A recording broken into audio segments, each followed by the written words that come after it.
Good morning, WCHS. It's Thursday, March 31st, and you're watching the 21st episode of Wctv.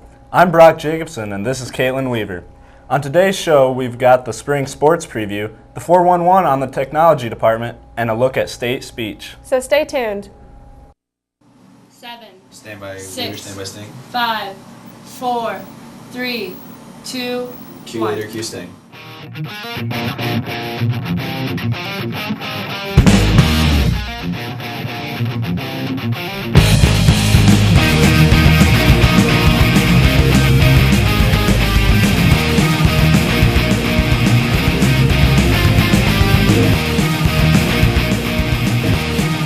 Now that the winter sports season is wrapped up, it's time to get ready for the spring sports season. Webster City is fortunate enough to have 8 teams getting ready to compete this spring. Libby Rasmussen has been scoping out all the practices, especially golf, which is in full swing. Libby? Spring is in the air, and so are golf balls?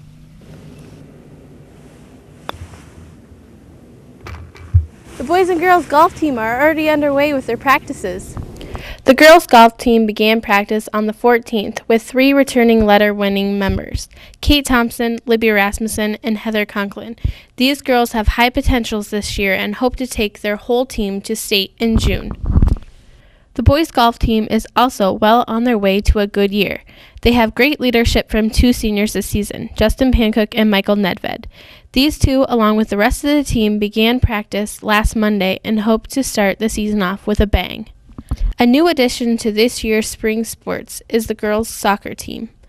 They start off this year with a new group, a new coach, and hopes. They are the returning JV girls with help from the freshmen. Without the guys this year, the girls have begun their seasons with difficult practices and tough games ahead. The boys' soccer program returned with tough competition from last year. They hope to push themselves and beat Gilbert at Sub-State this season. Their first game is April 5th at Applington-Parkersburg. Make sure to get out and support them.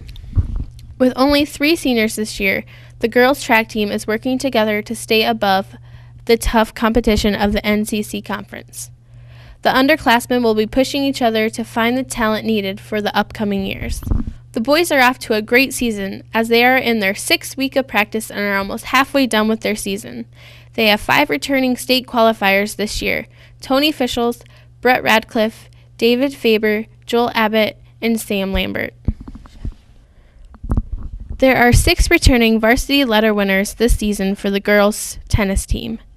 They are looking forward to a winning year as they begin their 3rd week of practice. Their first meet is April 21st, where they take on the Boone Toreadors. Mr. Johnston is returning to the Lynx boys tennis team this season. Brad McDonald is also returning from last year's season with experience under his belt. Ben Everson is also participating for his 3rd year.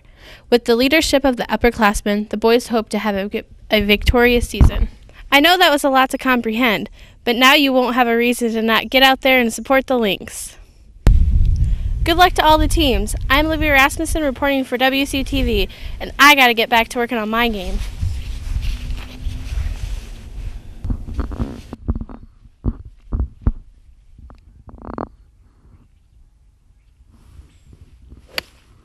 Or maybe not. Nice shot, Libby. Good luck to all the teams and all of their upcoming seasons. Our next feature takes a look at the technology department, aka Mr. Kidney and Mr. Murphy. Some of you may not know who these fine gentlemen are or how much their work affects you each day here at school. To get a better idea of how the tech department works, let's send it to Joe. Who among you has lived with your computer, cell phone, iPod, and other techno gizmos for your whole life? Well, I'm one of those, but really this technology's only been around for a short time, only about 20 years. Without a couple of guys behind the scenes, we wouldn't have any of this technology in the schools. Do these faces look familiar? You don't already know who I'm talking about. I'm talking about Mr. Kidney and Mr. Murphy, the Webster City School District's very own technology coordinators. How did our school's technology department get started? In Webster City, I started with technology back in the early 1980s when we had Apple II Plus computers. We had 4 of them in the school district at that time, one at the middle school, one at the elementary, and one at the high school. Since then, we've grown to a school that has over 500 computers in the school district that are all networked together, that are internet ready, and they're basically in every classroom, and we have a number of labs in each building. That sounds like our technology department got off to a great start. You've probably seen Mr. Kidney and Mr. Murphy running all over the school, but always wondered what they really do. To find out, I went to their offices at the end of the VOTEC wing. Areas that technology is used in our school district, probably the main one is our student administration system, where we do attendance, grade reporting, scheduling, and those kinds of things with a product called SASE, and we use that in all the grade levels, elementary, middle school, and high school. We use a card catalog system that is now electronic, that is available to students on any computer in the school district, as well as from home. They can log onto the internet and have access to our current card catalog. Our food system is run on a computer. Our business office is run with computers. Obviously, secretaries and teachers use computers for word processing, doing grades, those kinds of things.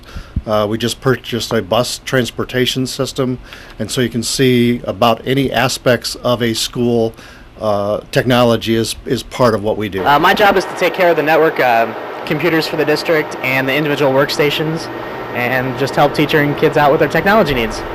Now y'all probably know computers are one of my favorite things, but what about Mr. Kidney? Does he have a favorite part of his job? Students to see staff work with a computer, use a computer to learn new things, make their work more productive, is probably one of my favorite parts, is working with those people.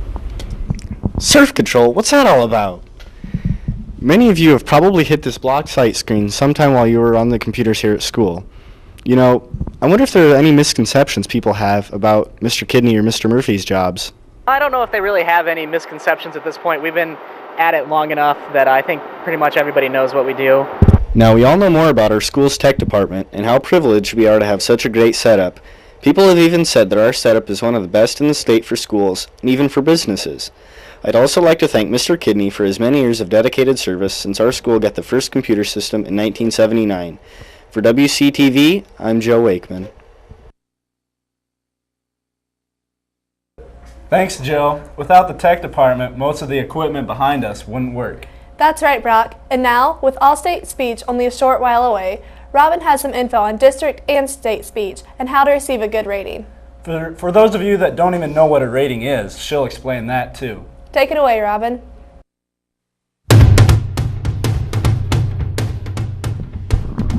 Did you know that other teams at the high school are on to state also? That's right. Students here at WCHS participate in a club called Speech. Well, we're a team too. Sort of. On Saturday, March 5th, District Individual Speech was held at AGWSR in Ackley. Out of 40 speeches that were taken, 20 made it to state. These students took their A game to districts and made it all the way to West Union, where the second round of the competition is held. Students can take more than one speech to districts and state. A speech can fall into any category in the speech handbook, or as us geeks like to know it as, the Constitution. The Constitution gives a detailed account of how long a speech has to be, and gives the regulations and guidelines of speeches. Some are written for you, where others you write yourself. My category was after dinner speaking, and I gave a speech all about jazz and how great it is. I did literary program, which is basically an interpretation of poetry and short stories. My topic was the end of the world, and in one of my short stories, all the animals were gone, so people ate babies. After your speech goes to districts, it receives a 1, 2, 3, or 4. You have one judge at districts. When you get a 1 rating, your speech goes to state. 2 is good, but you don't get to perform at state. 3 is poor, and you usually don't get this rating unless your judge is unreasonable. And 4? Well, a 4 is a very bad number that you don't want. This number claims the title of DQ. Yes, disqualified. And any little thing can set off disqualification, such as use of props or going 2 seconds over the limit. There will be 3 judges at state, and you must receive 1s from all 3 judges to be considered for all state. This is a sincere honor. Even to make it this far is splentabulous. My favorite thing about state speech would have been Calvin's support for free elections in Iraq. My favorite thing about state speech was definitely dominating at state and getting 3 1s on both my speeches, and obviously making it to All-State. Well, congratulations to Miranda Welsh on making it to All-State. She received 3 number 1 ratings at state. This is a sincere honor, and everyone here at WCHS is very proud of you. Well, that's a wrap-up for the 2005 speech season. Have I forgotten anything? I think you did a pretty good job covering everything, Robin. Congratulations to Miranda Welch for being selected to perform at the All-State Speech Festival on April 5th. Well, that about wraps it up for us. Tune in next week for a look at solo and ensemble contests, the change from trimesters to semesters, and a world news update with our man Doug Brimmer. Have a great weekend. See ya.